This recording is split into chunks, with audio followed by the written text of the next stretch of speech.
Have you ever realized that no one really cares as much as you think they do? Not about your struggles, not about your worries, not about the nights you lie awake replaying every mistake. At first, that truth feels brutal, almost unbearable, but the moment you accept it, something shifts. You stop begging for recognition, you stop waiting for someone to validate your existence, and you finally begin to take back the power that was always yours. The Stoics knew this secret well. Marcus Aurelius, Seneca, and Epictetus all lived with the awareness that freedom begins the moment you stop expecting others to carry your burdens. And when you embrace this, everything changes. Silence becomes a teacher. Solitude becomes strength. Rejection becomes redirection. You no longer depend on the outside world to define your worth. You build it yourself, unshakable, untouchable. In this episode, we'll uncover 10 of the most powerful Stoic lessons you will ever hear. Each one is designed to break illusions, sharpen your mind, and show you that you don't need applause, care, or validation to rise. These truths are not comfortable, but they are transformative. If you're ready to see the world and yourself with new eyes, stay with me. And if you find value here, consider joining our growing community by subscribing to Stoic Reflections. Not because you owe it, but because together we are building a space of clarity, strength, and timeless wisdom, something the world deeply needs. 1. The death of expectation. Few things enslave the human mind more than the silent weight of expectation. We expect others to notice our effort. We expect them to recognize our pain. We expect care, loyalty, gratitude, respect. And when these expectations are not met, we feel betrayed, invisible, abandoned. But the Stoics warned against this trap. Marcus Aurelius wrote, "When you are offended at someone's fault, turn to yourself and study your own failings. Then you will forget your anger." In other words, the more you demand from others, the more you chain yourself to disappointment. The moment you stop expecting, you reclaim your freedom. Expectation is dangerous because it secretly ties your well-being to forces outside of your control. If you expect praise, you hand strangers the keys to your mood. If you expect loyalty, you give others power to devastate you with their betrayal. If you expect life to always be fair, you will collapse the moment injustice arrives. The Stoics understood this deeply. Epictetus warned his students, "Don't hope that events will turn out the way you want. Welcome events in whichever way they happen. This is the path to peace." His wisdom is not about cynicism, but liberation. By letting go of expectation, you are no longer at the mercy of what others do or fail to do. Seneca went further. He explained that much of our suffering comes not from life itself, but from the stories we create about it. We expect things to unfold according to our script, and when reality resists, we suffer twice. Once from the event, and once from the broken expectation. He urged his students to prepare their minds for reality, not fantasy. If you expect hardship, you are never shocked when it arrives. If you expect nothing from others, their kindness feels like a gift, not a debt they owe you. Think about how much lighter life becomes when you release this burden. When you stop expecting people to read your mind, their silence no longer feels cruel. When you stop expecting constant recognition, your work becomes its own reward. When you stop expecting the world to understand your struggles, you discover the strength of carrying them with dignity. This is the death of expectation, not the death of hope or effort, but the end of illusions that keep you weak. Marcus Aurelius trained himself to practice this daily. He reminded himself in the morning that he would meet people who are selfish, arrogant, ungrateful, and deceitful. By expecting this, he was never caught off guard. He could respond with patience instead of anger, with calm instead of disappointment. His wisdom was simple. If you expect reality to be what it is, you are never betrayed by it. Practical application begins with awareness. Write down the expectations that secretly rule you. Do you expect friends to check in without being asked? Do you expect the world to reward your effort immediately? Do you expect life to feel fair? Then challenge each one. Ask yourself, is this within my control? If not, release it. Replace expectation with acceptance and notice how your inner state shifts. Instead of thinking, they should have treated me better, think, they acted according to who they are. My peace does not depend on them. This shift is the beginning of freedom. The death of expectation does not make you cold, it makes you free. You can still love people deeply, but without chaining yourself to their behavior. You can still work with passion, but without demanding constant validation. You can still hope for good outcomes, but without collapsing when setbacks arrive. You live lighter, stronger, steadier. So remember this: expectation is self-inflicted suffering. The more you demand from others, the weaker you become. The moment you stop waiting for anyone to save you, notice you, or applaud you, is the moment you reclaim your power. That is the true death of expectation and the birth of freedom. 2. Silence becomes your teacher. When you first discover that no one is coming to save you, the realization feels harsh.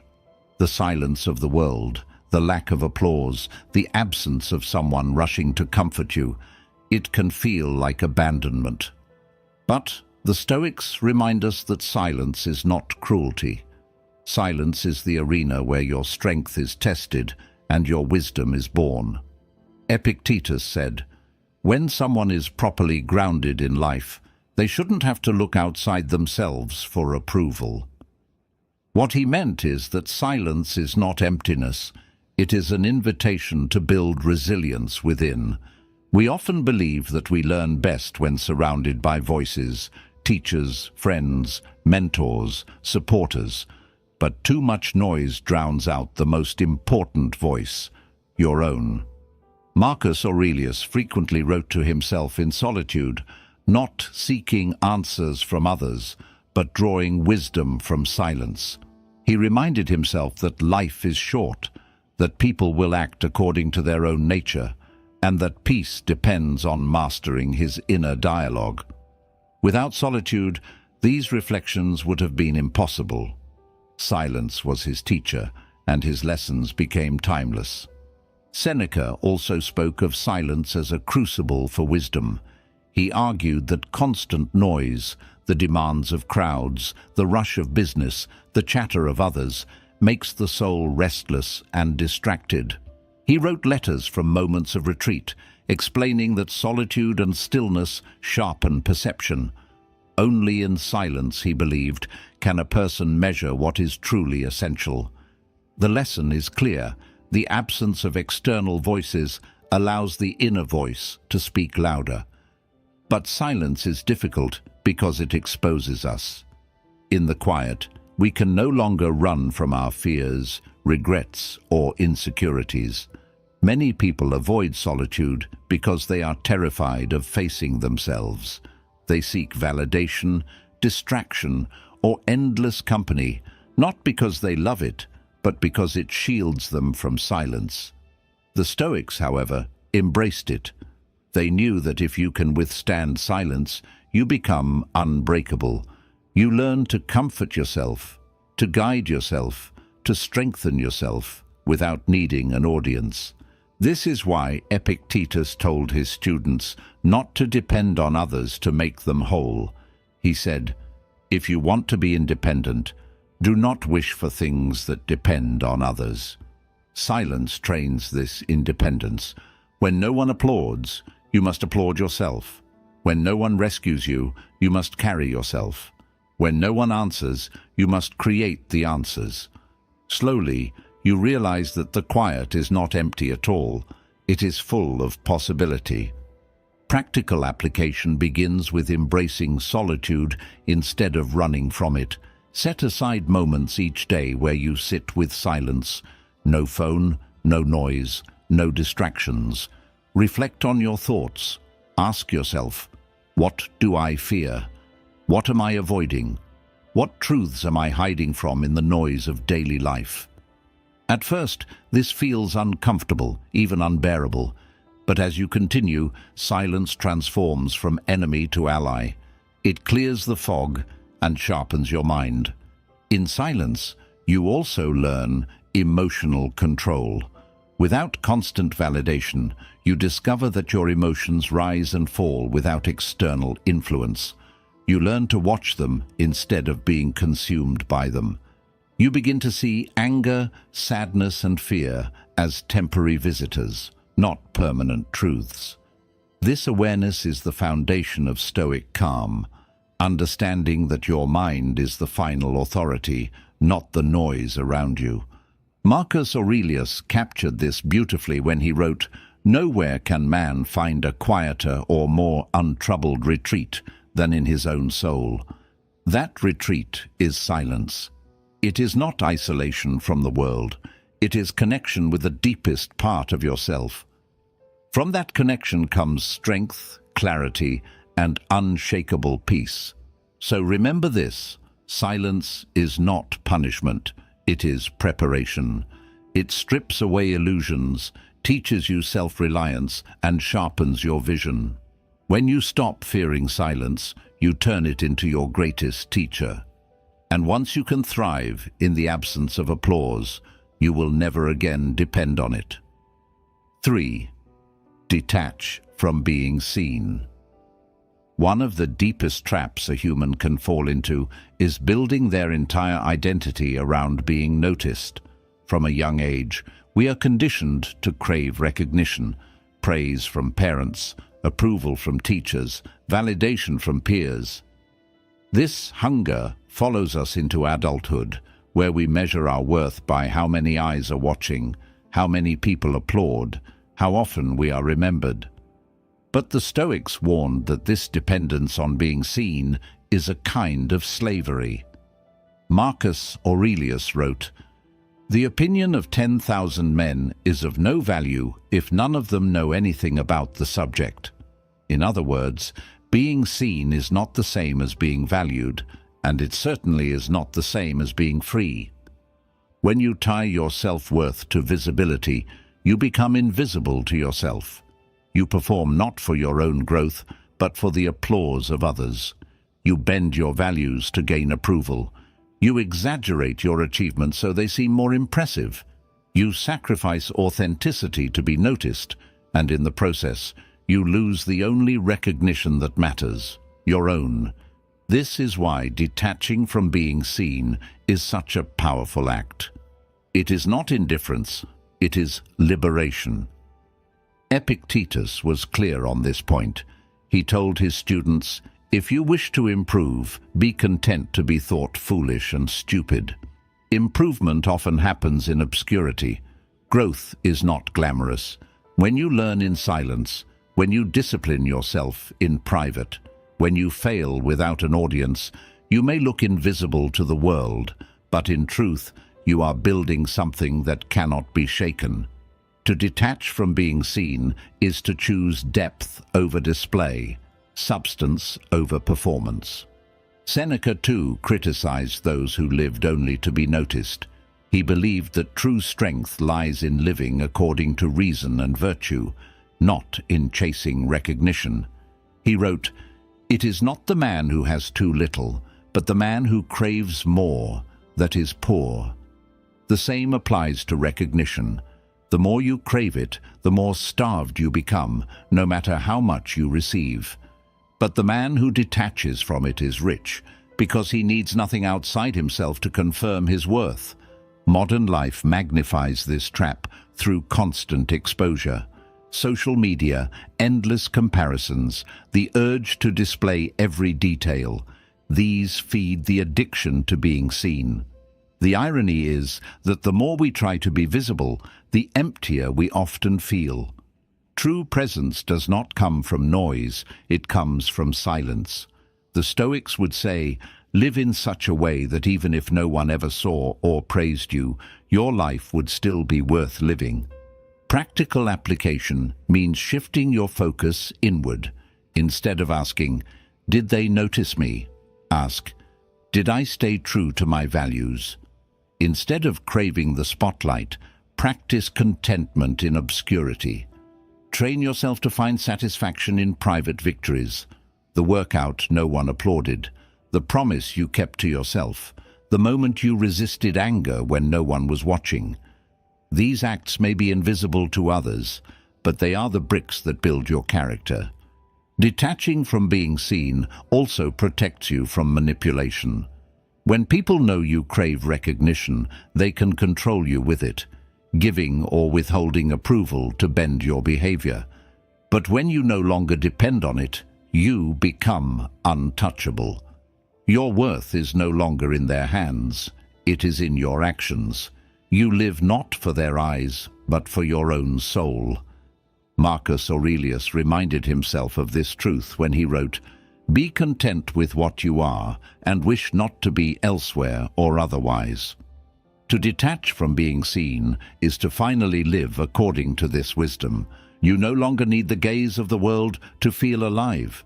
You begin to see yourself clearly, and in that clarity, you discover freedom. So remember this, the hunger to be noticed makes you invisible to yourself. The moment you let go of the need to be seen is the moment you start to truly live. The Stoics did not seek applause, they sought virtue. Follow their path, and you will find that greatness does not require visibility. It requires authenticity. 4. Rejection is redirection. One of the greatest illusions we suffer from is the belief that rejection is proof of our inadequacy. When someone ignores us, dismisses us, or closes a door in our face, we translate that event into a statement about our worth. I am not enough. I am unworthy. I am a failure. But the Stoics challenge this illusion. Marcus Aurelius wrote, "Choose not to be harmed, and you won't feel harmed. Don't feel harmed, and you haven't been." What he meant is that rejection itself is neutral. It does not wound you unless you decide to interpret it as a wound. The Stoics saw rejection not as a final judgment, but as information. It shows you where your energy does not belong, where your path must shift, where your strength must be redirected. Seneca, reflecting on the blows of fortune, reminded his students that setbacks are not punishments, but training. Difficulties strengthen the mind, as labor strengthens the body. Rejection is one of those difficulties. It stings, but it points you toward growth. Epictetus was especially clear on this. He warned his students never to tie their peace to external acceptance. If you want to be free, do not wish for things to happen as you wish, but wish for them to happen as they do. This includes rejection. If someone turns away, if an opportunity closes, if recognition is denied, accept it as it is and redirect your energy where it will be valued. In this acceptance, you are never broken, only guided. Think of rejection as nature's way of pruning. Just as a gardener cuts away branches that no longer serve the tree, life cuts away paths, people, and possibilities that do not serve your growth. At first, the cut feels like loss, but in time, it reveals itself as space. Space for healthier growth, stronger branches, clearer direction. The Stoics would say, do not curse the pruning. Trust that it clears the way for something better aligned with your purpose. Modern life often teaches the opposite. We are told that rejection defines us, that being ignored is humiliation, that closed doors are failures. But this mindset keeps people paralyzed, clinging to places where they are not respected, begging for recognition where it will never come. The Stoics remind us, rejection is not the end of your path. It is the signpost pointing you to a better one. Practical application begins with reframing the story you tell yourself. Instead of saying, "They didn't want me, I must be worthless," say, "This is not where I am meant to invest my energy." Instead of obsessing over why someone ignored you, ask, "Where should I redirect my time and strength?" Each rejection becomes a compass, guiding you toward better alignment. Marcus Aurelius embodied this mindset during constant political resistance. As emperor, he faced betrayal, criticism, and opposition, even from those closest to him. Yet he did not collapse under their rejection. He accepted it as part of life and focused his energy on fulfilling his duty. His greatness came not from being universally accepted, but from persisting where it mattered. Seneca offered similar advice. Do not measure yourself by others' acceptance. If your path is guided by reason, virtue, and discipline, then rejection cannot harm you.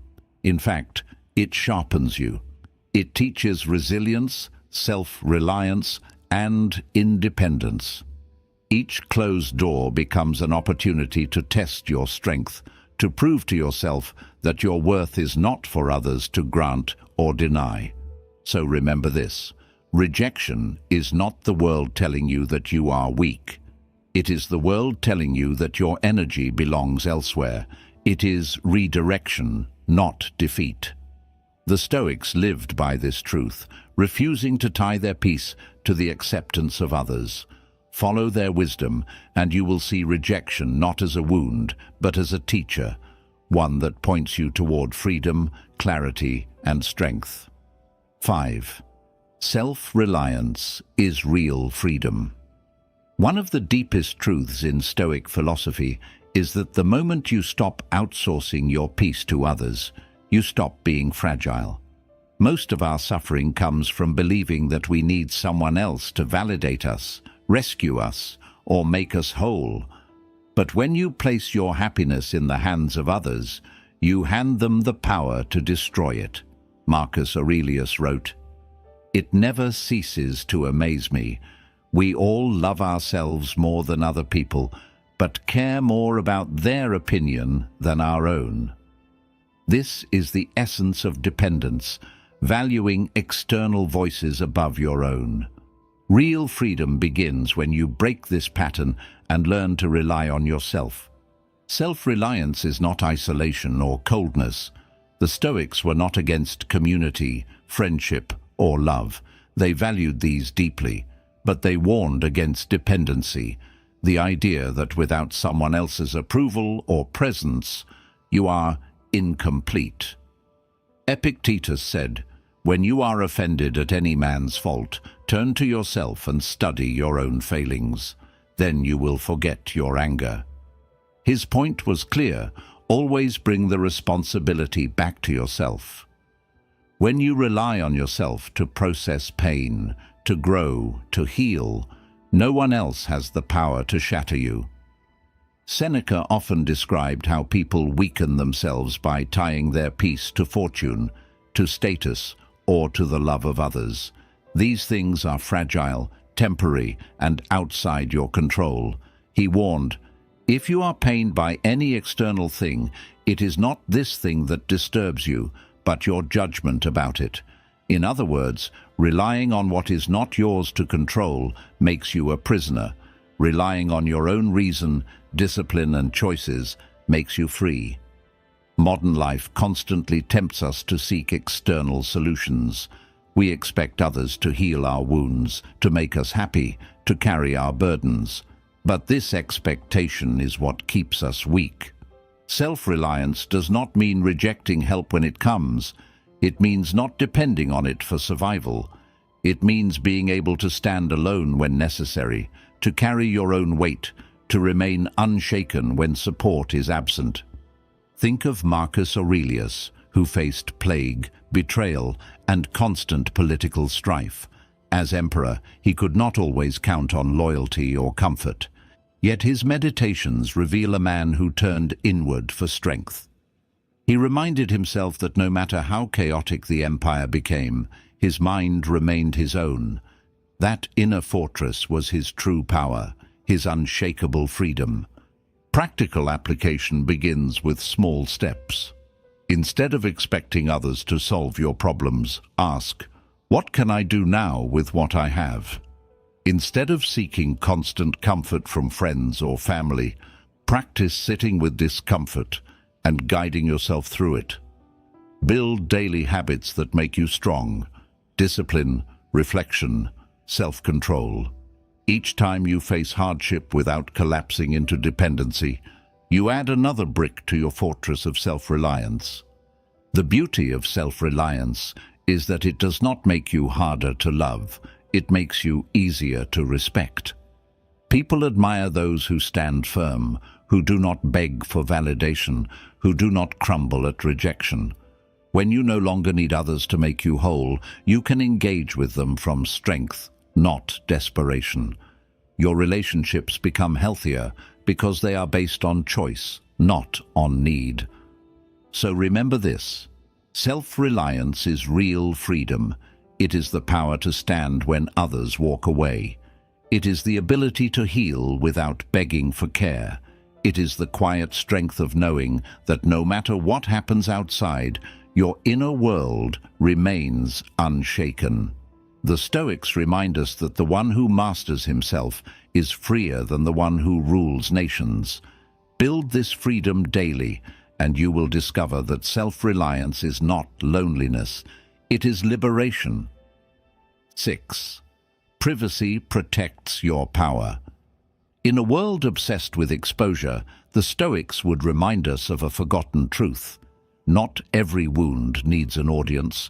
Not every struggle requires broadcasting. Not every thought should be laid bare. The more you expose, the more you dilute your own strength.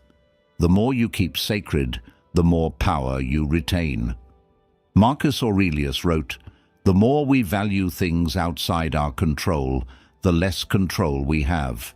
When you hand your private struggles to the crowd, you give them control over your healing, your growth, and your peace. Privacy, instead, turns pain into wisdom rather than performance. Today, we live in an age where privacy is almost seen as weakness. People are encouraged to share every detail of their lives, successes, failures, wounds, even moments of grief, for likes, validation, and recognition. But what does this achieve? It often leaves the soul emptier, because instead of processing pain quietly and deeply, it gets scattered across 100 shallow opinions. The Stoics would say this disperses your energy, making you fragile. Epictetus warned, "If you want to improve, be content to be thought foolish and stupid." Improvement often happens in silence, hidden from public view. Seneca also emphasized restraint. He urged people not to make a spectacle of their suffering. He believed that strength is proven not by how loudly you declare your pain, but by how quietly you endure and transform it. He wrote, "It is difficulties that show what men are. To turn every difficulty into a performance is to weaken its lesson. To keep some struggles private is to allow them to refine you in secret, shaping you into someone whose strength does not depend on external recognition. Privacy protects your power because it prevents dilution. The more you scatter your inner life across the opinions of others, the less ownership you have of it. If you share every wound, others will judge it, question it, and perhaps even use it against you.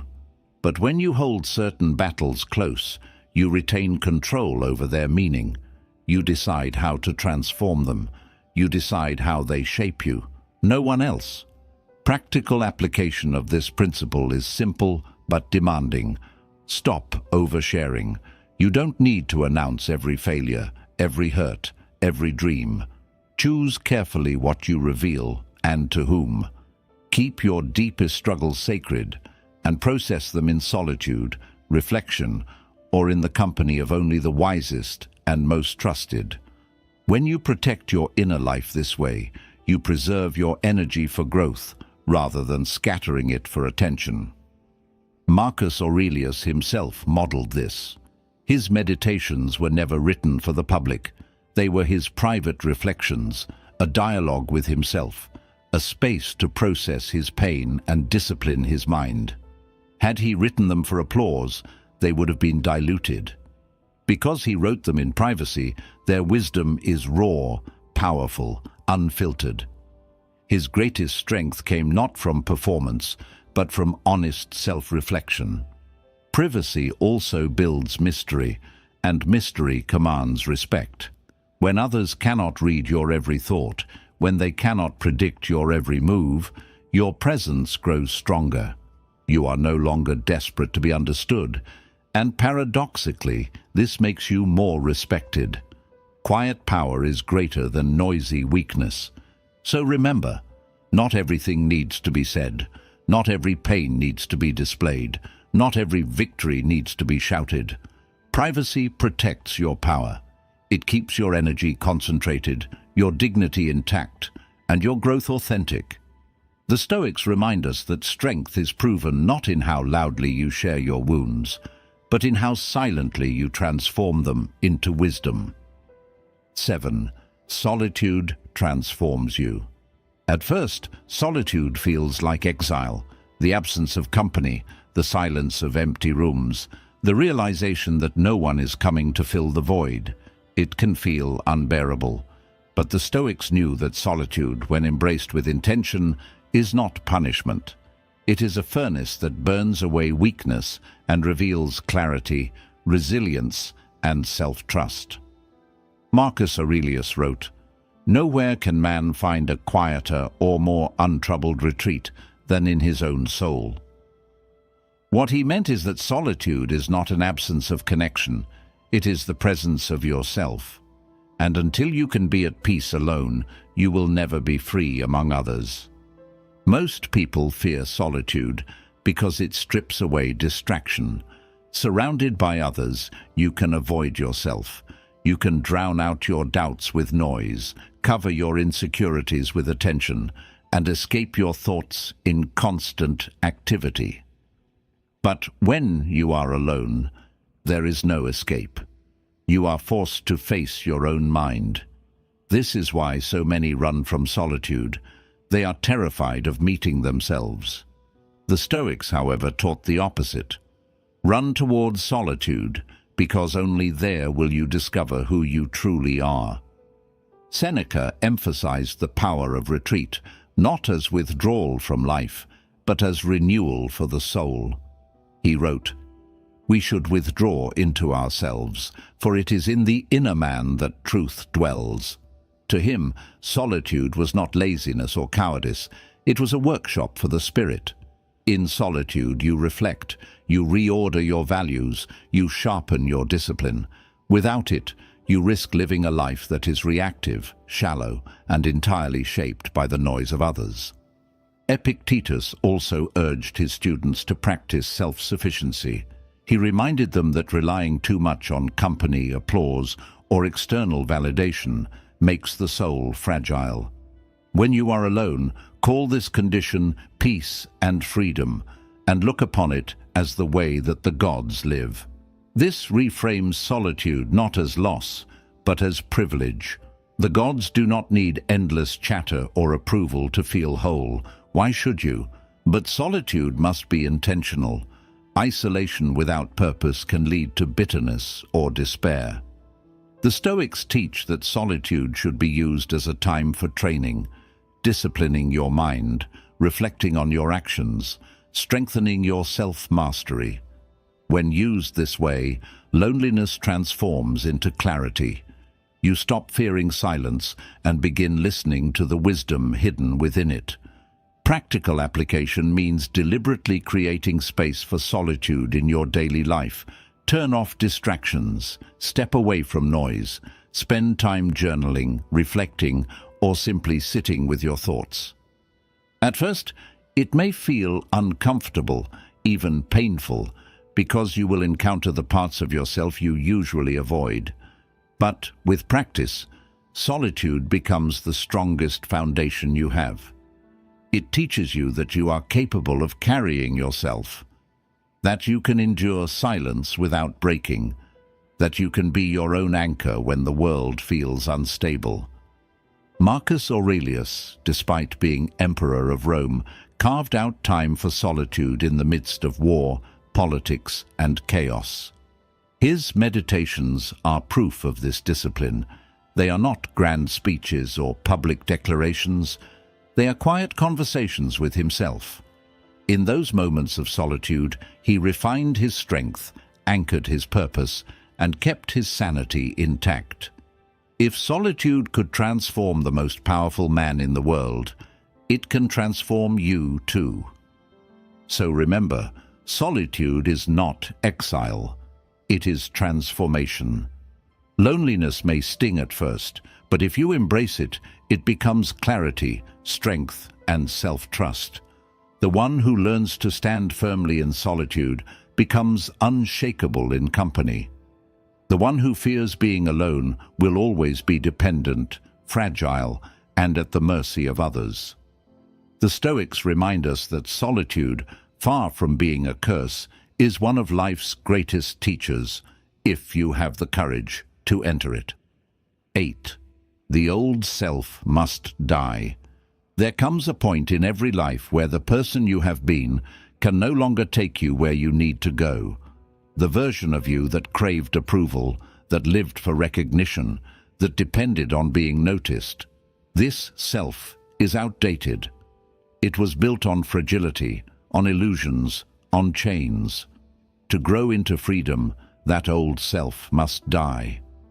The Stoics understood this not as a dramatic event, but as a daily shedding of weakness. Marcus Aurelius reminded himself, "Constantly regard the universe as one living being. Constantly regard yourself as a limb of this being." In other words, you must evolve with life's flow, letting go of the smaller self that clings to comfort and validation. Seneca described life as a process of continual rebirth. Each day, he wrote, is a new life.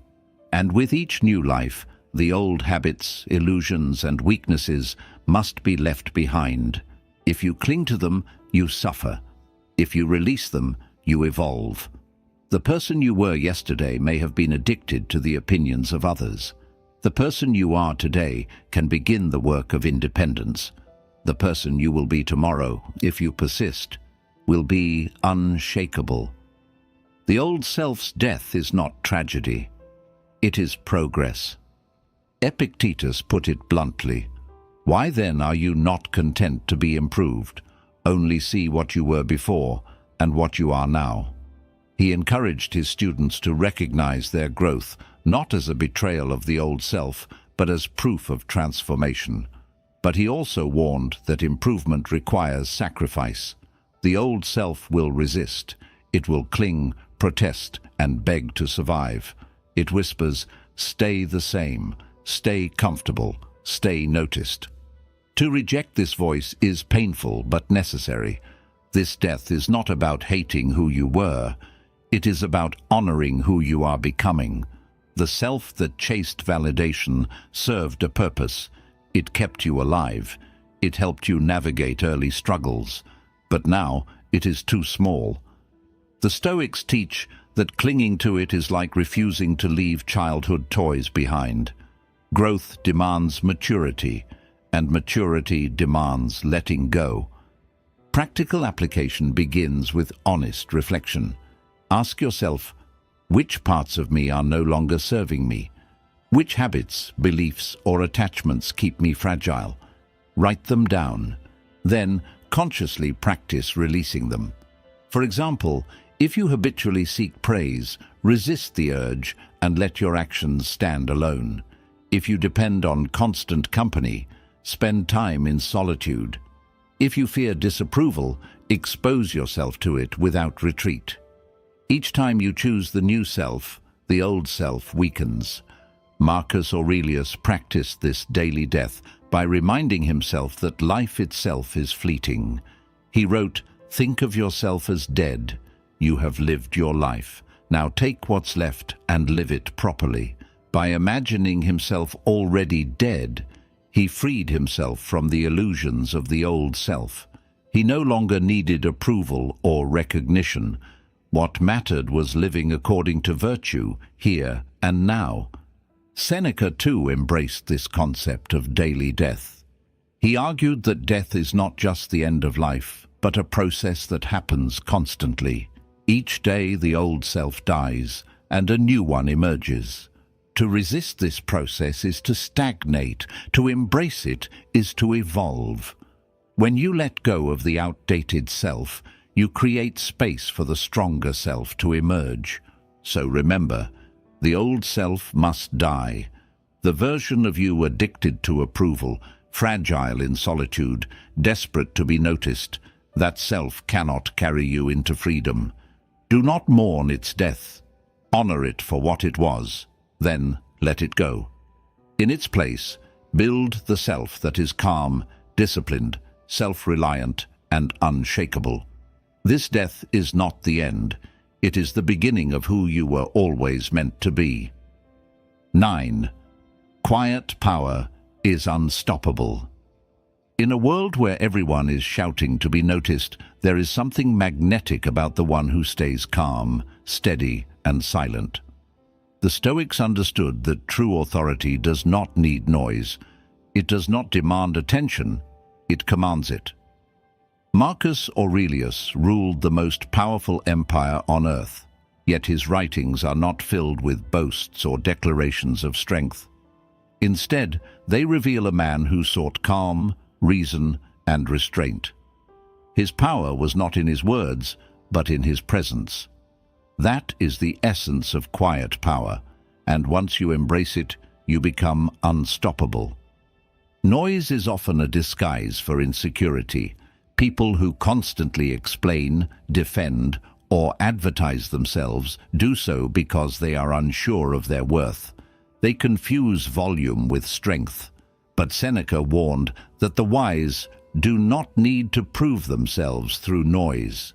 He wrote, "We should conduct ourselves not by words, but by deeds." When your actions align with virtue, when your discipline is visible in how you live, you no longer need to shout. Your life speaks for itself. Epictetus was even more direct. He told his students, "Don't explain your philosophy, embody it." Quiet power is this embodiment. It is walking through life with such integrity and steadiness that you radiate authority without effort. You don't have to defend your choices or beg for respect. Your calm composure earns it naturally. The more you practice restraint, the more people listen when you finally do speak, because they know your words are not wasted.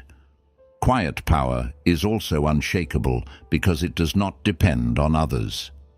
Noise seeks validation, applause, recognition, agreement. Silence, on the other hand, draws its strength from within.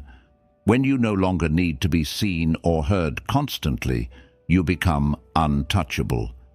Insults lose their sting, criticism loses its control, and rejection becomes irrelevant. You are not weakened by noise because you do not depend on it. Think of water flowing steadily through stone. It does not roar, it does not announce itself. Yet over time it carves canyons, reshapes landscapes, and proves its strength in silence. This is what quiet power looks like in a human life. A disciplined routine followed daily, a calm response to provocation, a steady pursuit of growth. These silent acts reshape character more powerfully than any outburst ever could. Practical application means practicing restraint. When you are insulted, resist the urge to respond with equal noise. When you are overlooked, resist the urge to advertise yourself. Instead, let your actions continue to build proof. Over time, those who ignored you will be unable to deny the authority you have built in silence. Quiet power is patient. It does not chase recognition, but it always earns it. Marcus Aurelius modeled this during times of political chaos. While others schemed, shouted, and sought to dominate through aggression, he maintained calm and composure. His authority did not come from dramatic speeches, but from his steadiness under pressure. His enemies respected him not because of noise, but because of the quiet power that radiated from his discipline. The paradox of quiet power is that the less you demand attention, the more you attract it. People are naturally drawn to those who cannot be shaken, who do not beg for recognition, who do not need to prove themselves with noise. This is why quiet power is unstoppable. It is built on substance, not performance. So remember this: noise fades, but quiet authority endures. Do not waste your energy performing for attention. Build your strength in silence. Let your calmness become your shield, and let your actions speak louder than any words. The Stoics remind us that true power does not shout, it radiates, and once you embody this, nothing outside of you can shake it. 10. You don't need to be seen to be great. One of the most liberating Stoic truths is that greatness does not require an audience. In fact, the need to be seen is often what prevents true greatness from ever forming. Marcus Aurelius reminded himself often that fame is fleeting, writing, "All is ephemeral, fame and the famous as well." The applause of today is forgotten tomorrow. Entire empires have crumbled, their rulers' names erased by time. If greatness depended on being remembered or noticed, then almost every human life would be meaningless. But the Stoics taught the opposite. Greatness is measured not by recognition, but by virtue, by who you become when no one is watching. The desire to be seen is seductive. It whispers that if only people notice you, your life will finally matter. It pushes you to perform rather than to live, to seek recognition rather than truth. Seneca warned against this hunger, saying, "What is the worth of a man if he stands in need of witnesses to be valued?" In other words, if your greatness only exists when others see it, it is fragile. True greatness exists in silence, in private, in the consistency of your daily actions. Epictetus was even harsher in his advice. He told his students not to live for the eyes of others, but to live in accordance with nature and reason. If you wish to be a writer, write. If you wish to be a philosopher, live as one. Notice he did not say, "Be acknowledged as one." He meant that greatness is self-contained. You are great the moment your actions align with virtue, whether anyone notices or not.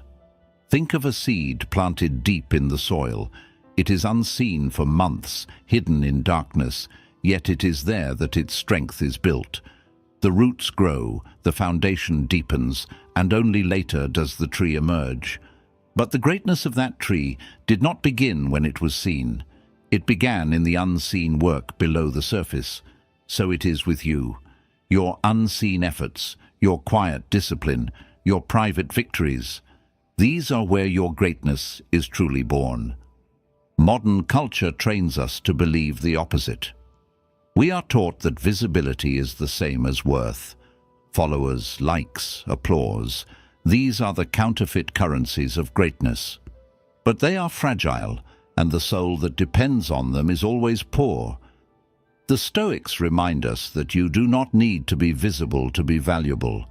A life lived with integrity, wisdom, and discipline has greatness, even if the world never claps. Practical application begins with reframing your goals. Instead of asking, "Will they notice me?" ask, "Am I living in alignment with my values?" Instead of craving recognition, practice contentment in obscurity. Write the book, even if no one reads it. Train your body, even if no one sees the results. Reflect daily, even if no one applauds your wisdom. These acts are not wasted. They are the roots of greatness. Marcus Aurelius himself never wrote his meditations to be published or celebrated.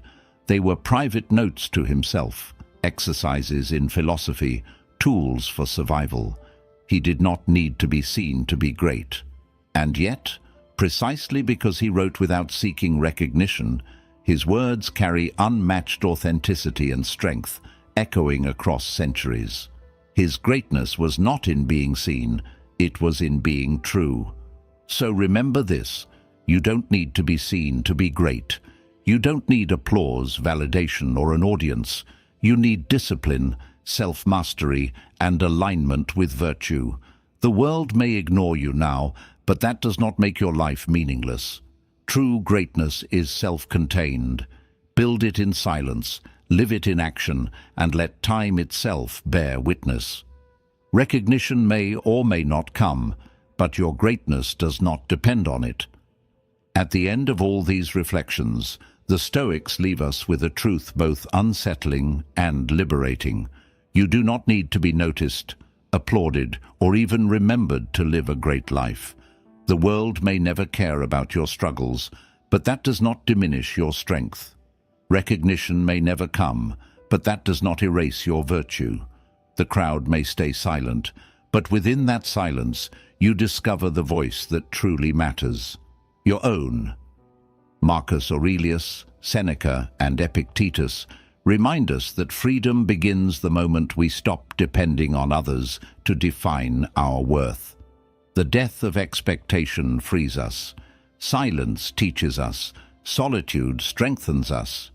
And when the old self that craved approval finally dies, what remains is something unshakable: quiet power, self-reliance, and the unbreakable truth that greatness can exist even in obscurity. So carry this with you. You don't need to be seen to be great. You don't need to be validated to live with purpose. Build your life in silence, protect your dignity with privacy, and trust that the roots you cultivate unseen will grow into a presence the world cannot ignore. If this message has given you strength, I invite you to subscribe to Stoic Reflections, to like this video, and to share your thoughts in the comments. Not because validation is needed, but because together we are building a community that chooses depth over noise, wisdom over distraction, and timeless strength over fleeting applause.